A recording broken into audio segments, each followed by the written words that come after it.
range of experience.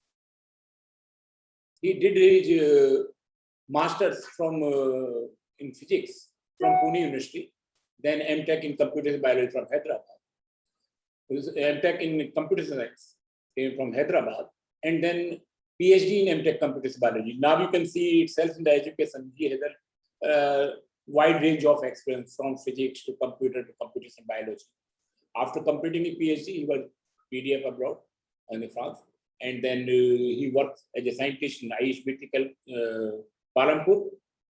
After that, he joined IIT Jodhpur. So he has a wide range of experience, and he worked in the different fields, very interesting fields basically. Nowadays, his major focus is in computational gastronomy. Presently, he is an associate professor at IIIT Delhi at our issue. So I will not take much time between you and Ganesh. So I will request Ganesh to present that.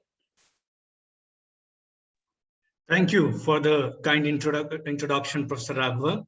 So I hope the slides are visible, and I'm going to get started with my talk. And in the next 40 minutes, I intend to introduce you to a new niche that we have been able to create in my lab at IIIT Delhi, starting with the journey at IIT Jodhpur.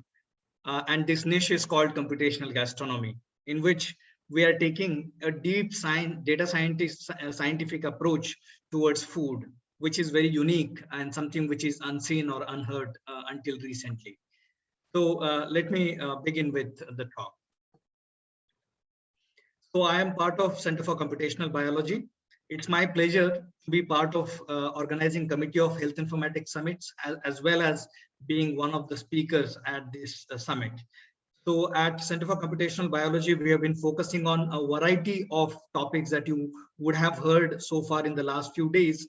And obviously food is one of them. In case you were thinking that I must have been a foodie, given the fact that I'm trying to blend food with computer science, then you can't be much wrong. I, as a teenager, was an aspiring astronomer, always wanted to be an astronomer and astrophysicist. Never could end up doing PhD in astrophysics, though. Did my master's thesis in astrophysics, however. Nonetheless, the journey has taken me to a long route from astronomy to gastronomy, I must say.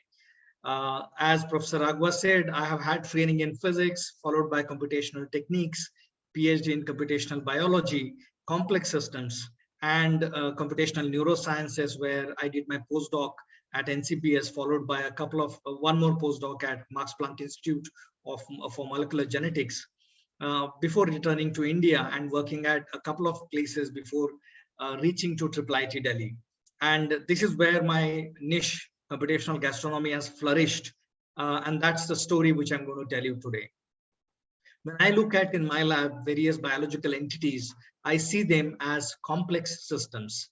Systems which are made up of interconnected entities, which are very, very complex by virtue of emergent phenomena. Some of the parts is not the same as the whole.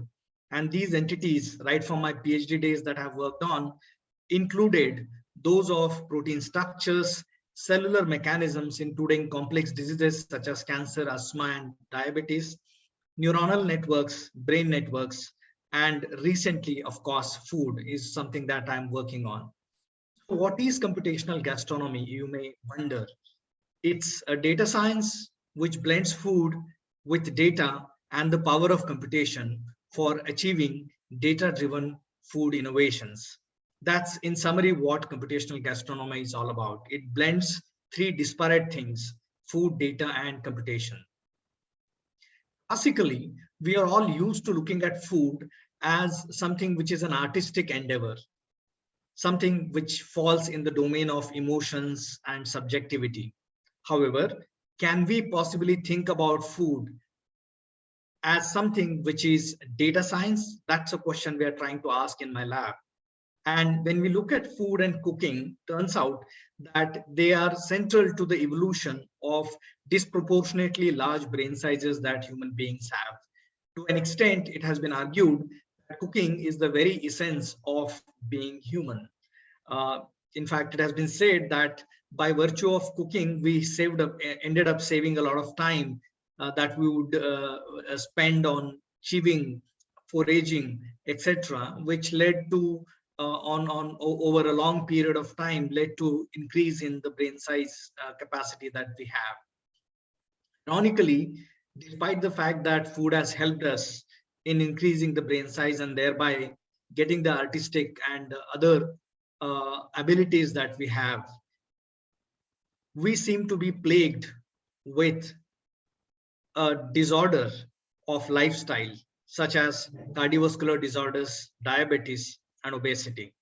And this cartoonistic picture represents that notion of how we have ended up being in a state where we are plagued with these lifestyle disorders. And there are a variety of factors which play a role towards contributing towards these disorders. And that includes the genetics, social neighborhood that we have, the sedentary lifestyle. But at the end of the day, food seems to be one of the key factors that has contributed towards these diseases. So it is imperative in 21st century that we investigate food in a far more analytical manner, in a far more data-driven manner than we have done so far. So question is, standing in 21st century, given the fact that food has changed over the last 12 to 15,000 years of agricultural revolution in a dramatic fashion, would the food remain the same the way it has remained until now, or would it change in a big way? That's a question we are asking. And my wager is that data and the power of computation can make food dramatically different from what it is today. What we will be eating a decade down the line and how we'll be eating decade down the line would be very, very different than what we can imagine standing today if we were to introduce the power of data in the context of food. That's my wager. And in the context of the summit, I need to tell you that we are developing this niche by putting together different angles of data-driven angles of this particular food as the central dogma. We are trying to work on collecting recipes in a structured manner from a variety of resources that are available in an online mode, the flavor related information of the ingredients that go into the recipes, the nutritional value or nutritional content of different ingredients again that go into the recipes, as well as the health impact of the ingredients and their empirical data. All of this data compilation as well as algorithm building is something that we are doing in our lab, which is what I'm going to explain to you in a brief while. Here are a couple of examples of databases that were built and are in strong demand both in academia as well as by industry. RecipeDB is a structured repository of more than 118,000 recipes over across the world from 24 world regions and 84 countries. And FlavorDB is the repository of flavor molecules that are reportedly found in natural ingredients. And these two are standards now, world standard in terms of databases that are available when it comes to food related data. All of this journey started with a very simple question that we asked. So I'm going to tell you a very brief story. So this talk henceforth will be divided into two parts. A very quick story that I'm going to tell you about how we ended up asking the simple question and getting some interesting answer to that. Followed by that, I'll be telling you about what is the possible future in a data-driven manner about computational gastronomy. So we started asking, why do we eat what we eat? Which is a very, very complex question to answer with proximate and ultimate answers available to such question. However, it's very challenging to deal with such a question. Given the fact that any given food or a recipe that we consume is nothing but combination of ingredients or a unique combination of ingredients, we modified this question into this one. Why do we combine ingredients the way we do in our recipes? If we were to ask this question in this manner, well, turns out that this question is far more easier to manage and to deal with. And one of the answers that was available, you can imagine, was coming from an expert chef. Chef Heston Blumenthal from UK proposed this hypothesis, wherein he said that ingredients that taste similar would well go well with each other in a given recipe. That was his proposition. And this is also known as the food pairing hypothesis. Well, incidentally, in a 2011 scientific report paper, by looking at a large number of recipes from North America, Latin America, Eastern and Southern European cuisines, indeed it was found that the food pairing hypothesis is true. So what was not done until then, and that is what our lab focused on in way back in 2014 and 15, was to look at the Indian cuisine, or Indian cuisines, if you wish, given the fact that our cuisines are rather diverse, they are culturally rich and have dietary, health-centric dietary practices. So we wanted to compile the data to begin with, and such a data was available in online repositories such as from Tarla Dalal's website.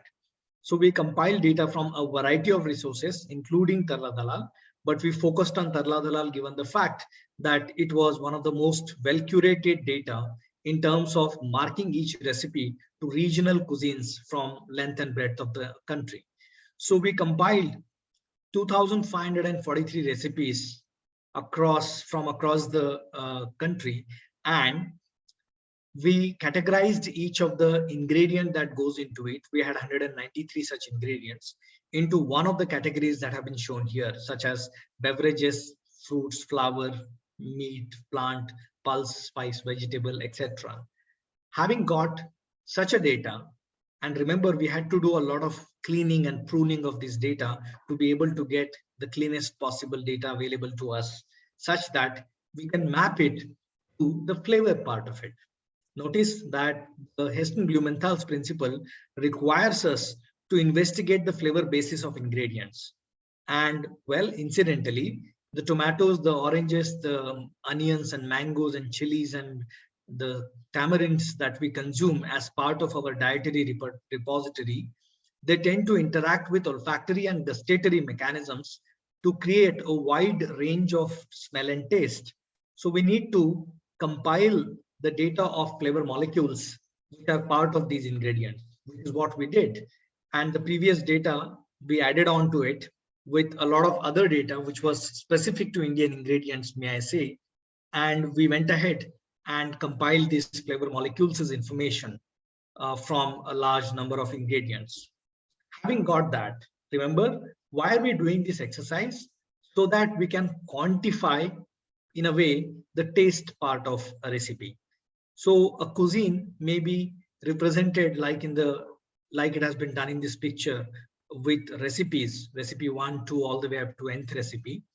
And the ith recipe can be broken down into its constituent ingredients.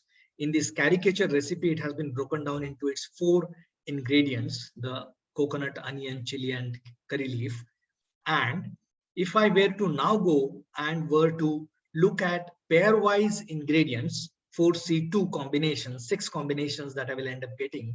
And for each of this pair, I can ask this question about what is the shared number of flavor molecules between the ingredients.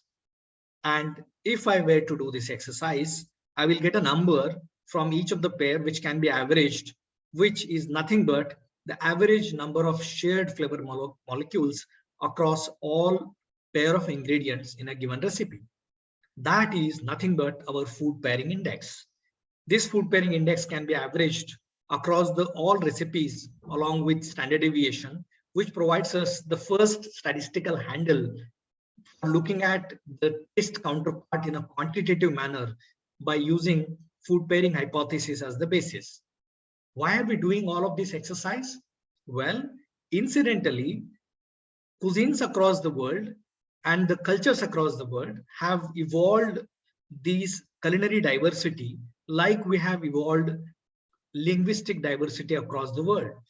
And had there not been pressures from culture, climate, geography, and other factors, including genetics, on culinary evolution, then the cuisines would have been absolutely random. I call them monkey cuisines.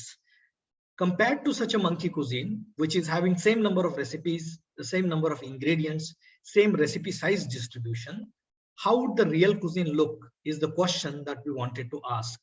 And the answer to that was that the Western cuisines would look more like having uniform type of food pairing, meaning a typical Western recipe would end up having ingredients that are way too similar to each other. Well, what happened to the case of Indian cuisine in that case? Turns out that the Indian cuisine had a contrasting blend of ingredients. Ingredients combinations are such in Indian recipe, a typical Indian recipe, that there is very less overlap across the ingredients in a given Indian recipe that you were to investigate.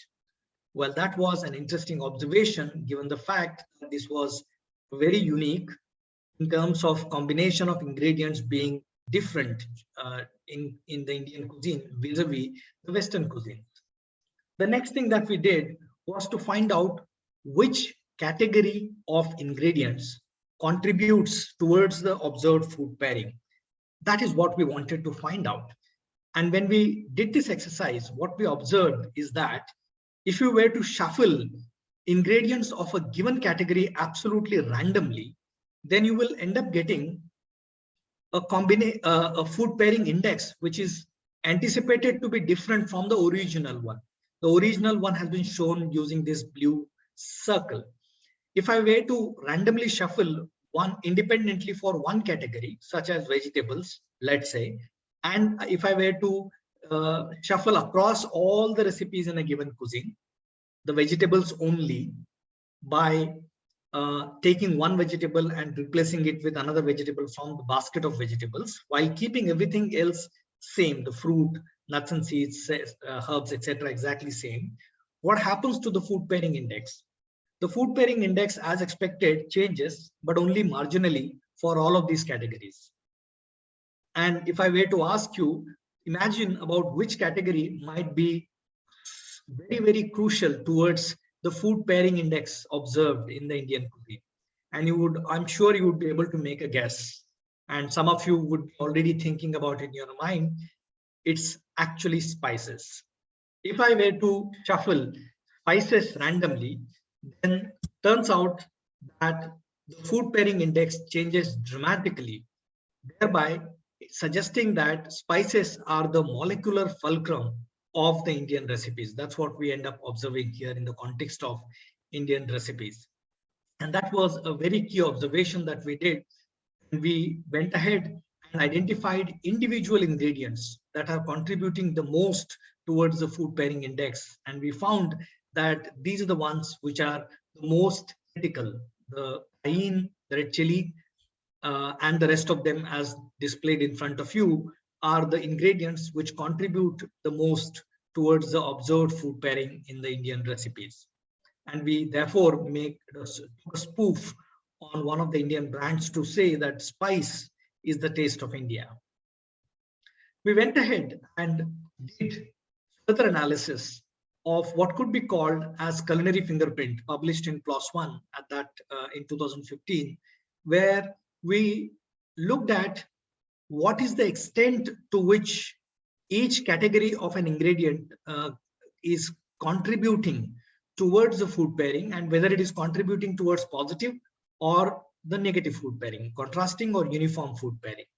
And when we did that, turns out that the patterns which are observed for each of the regional cuisines is very, very different, thereby giving us a unique pattern which we called as culinary fingerprint. Like a DNA fingerprint uniquely identifies a human being, a culinary fingerprint uniquely identifies a culture or a cuisine for that matter. This particular research in 2000, which was conducted way back in 2014 and 15, was highlighted as an emerging technology by MIT Tech Review and was called as best of 2015 by the end of the year, and got a lot of press, I must say, including Rude Food column by Veer Sanghvi, who highlighted our work, and it is now part of a book called The Indian Pantry, written by Veer Sanghvi. Apart from media, even academia took notice of this. Royal Society of Chemistry's magazine Chemistry World highlighted our research as part of Currying Flavor article. And chefs, the practitioners of food, not to be left behind, the magicians of the food, they were also spellbound by the research that we have done. And chefs like Chef Garima Arora, Chef Manjeet Gill, and many others were among the people who wanted to adopt the research that has been done in the context of Indian cuisine, as well as followed by the world cuisine, which I'm going to present to you in a very brief manner in the coming few slides. They were impressed by that. And industry was not far behind, noticing that our research for the first ever time blends food with computation, or AI if you wish, which is what I'm going to present to you. This is what was said. It was that it is the sweet spot of the food. All of this research, however, has its shortcomings, I must say. We have made a lot of assumptions, and these assumptions need to be taken into account while we are talking about research about computational gastronomy research. We said that a recipe is nothing but a bunch of ingredients. It is not. The quantity matters, the order matters, the processing matters, and even other factors such as emergent properties, they do matter a lot. Same is the case with flavor molecules. They are present in different concentrations. Not every molecule is equally potent in triggering or eliciting the taste and the odor in the olfactory and through the olfactory and gustatory mechanisms. And similarly, cuisines are coarse-grained. You must have already noticed that I have so far said South Indian cuisine is a single cuisine, which obviously would be debated a lot. And therefore, where do you stop? Which level of definition of a cuisine do you stop is another question that needs to be asked. So all of these questions are in the purview of computational gastronomy. We are trying to answer this in our lab for the last few years. And while doing so, we are in touch with a variety of industry partners, which includes Google Research, Sony AI, and we are trying to develop a completely new frontier in this direction. Now, let me tell you very briefly about the future of computational gastronomy in the next 10 minutes before stopping. Making food computable is the agenda that computational gastronomy brings forth through the data-driven food innovations. Let me tell you about the research that is happening and will happen in the coming few years around the topic of recipes, the molecular level, and the health and nutritional aspect of it. First of all, the research has gone far beyond the Indian recipes and Indian cuisine that was done way back in 14 and 15. We have now investigated world cuisines and regional cuisines at the level of region as well as country for their culinary fingerprint. And this has been published and got the best paper award in ICDE Decor workshop in Paris, wherein we have characterized different cuisines from across the world. Going beyond that, we are also asking the question about, can we build a world culinary tree similar to that of a world language tree? That seems to be one of the interesting questions.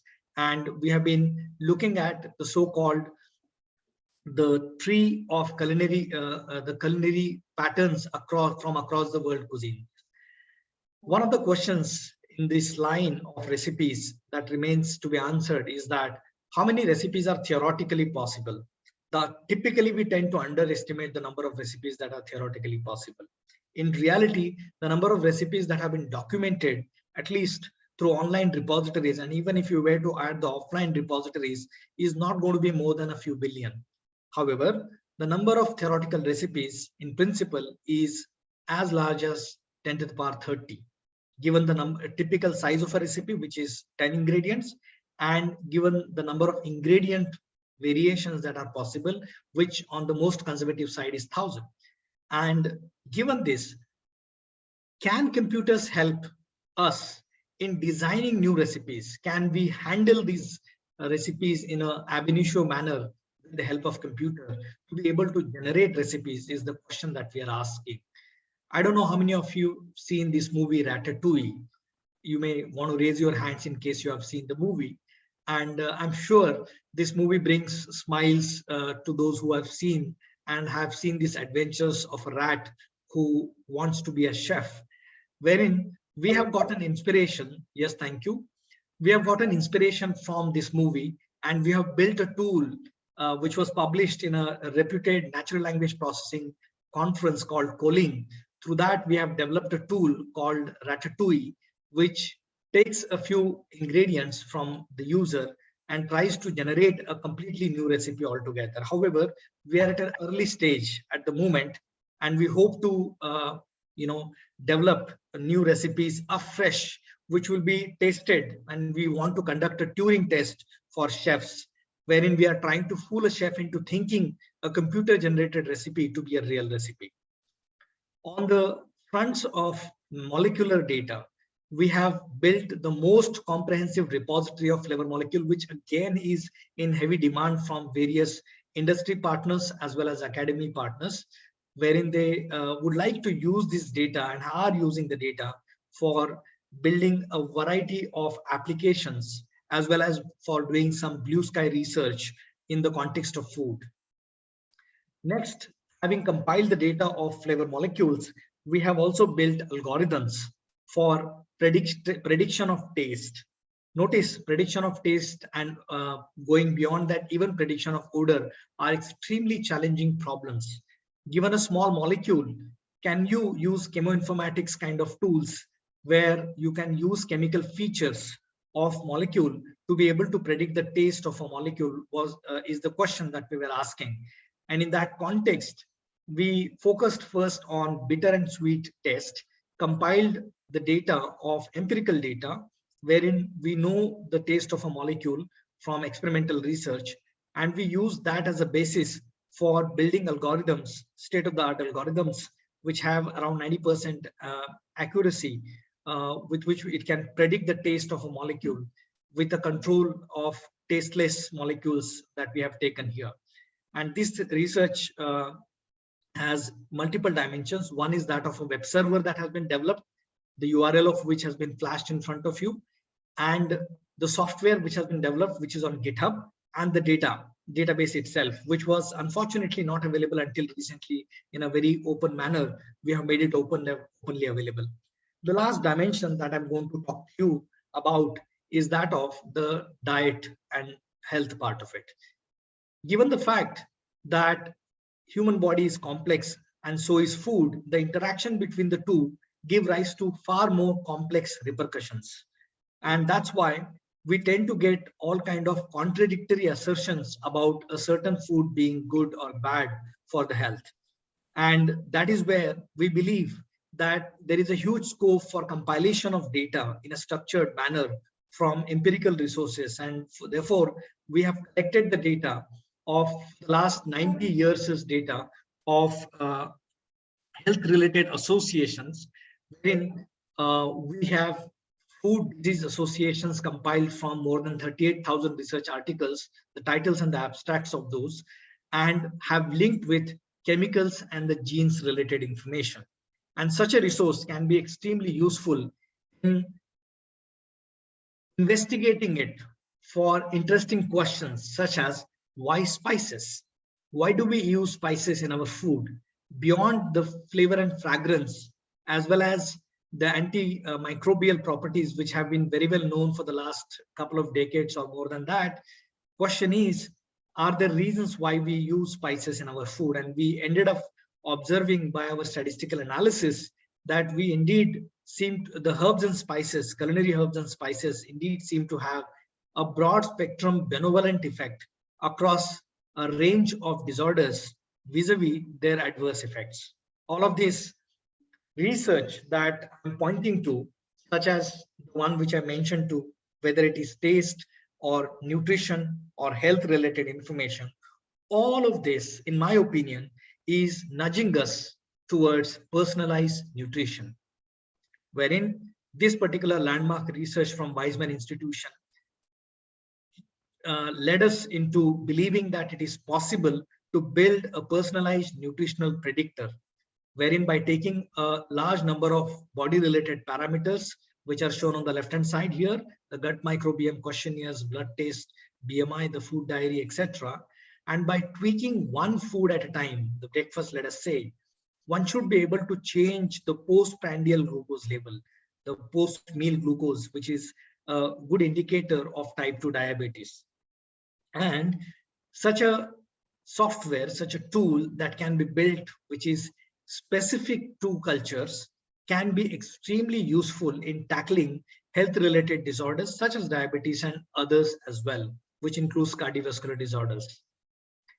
Computational gastronomy thereby entails a wide range of topics, which includes food beverage pairing, design of new food and beverages, predicting taste and odor, culinary fingerprinting, which can be useful in designing new products which are targeted towards a population or a culture, dietary interventions that can be done given the kind of disease that one is targeting at, which is lifestyle, food and diet related disorder. And importantly, sustainable food innovations. Can we actually build to ways by which we can design new recipes, new food, which will be sustainable, is the question that we are asking. And given the fact that by the time we reach 2050, we have to feed 10 billion people, it is eminently necessary for us today to think about this problem right away in 30 years in advance, because we would not be able to sustain our food cycle and the way we are consuming our food. If we end up doing it exactly in the same manner, it wouldn't be sustainable down the line. And therefore, we are also trying to build tools by which, or come up with methodologies and do research which can help us moving towards sustainable food innovations. Everything that I have done so far, as I must tell you that groups across the world have gotten excited by this research, whether they are computer scientists, food scientists, or the classical data scientists, if you wish. They are excited by it, and in Europe, in America, in Middle East, in Japan, people are working on a variety of topics, and computational gastronomy has become one of the key themes, which has in fact been publicized as part of journal special issues as well. So I take pride in the fact that computational gastronomy, even the term itself, has taken root in our lab, and we in retrospect have ended up labeling it as computational gastronomy. And all of this research we are trying to build, put it together as a book called Bite, the Digital Science of Food, tentatively labeled as. And I hope to write the technical as well as the non-technical aspect of what we have done as part of this book. So I allow me to conclude by saying, putting this quote in front of you by none other than the author of The Physiology of Taste, which was written 150 years back by Jean and Thalma Brillat-Savarin. The discovery of a new dish confers more happiness on humanity than the discovery of a new star. I told you that I was an aspiring astronomer and I wanted to discover hopefully new stars, but I couldn't do that. I'm hoping that by being on the path of gastronomy and computational gastronomy, I should be able to discover new dishes to make humanity happier and healthier. So with that, I would like to conclude and would rather take questions. And before that, I'll take 10 seconds to thank all my partners, my collaborators, who are the young ones coming from my lab, the PhD students, the MTech students, the BTech students, the summer interns, all of those who have contributed towards this research. And this slide is not even full. There are not enough people who were part of the story, who are represented here. So without them, this story is never complete. So thank you once again for listening patiently. I'm available for questions now. Thank you, Ganesh. Any question from the audience?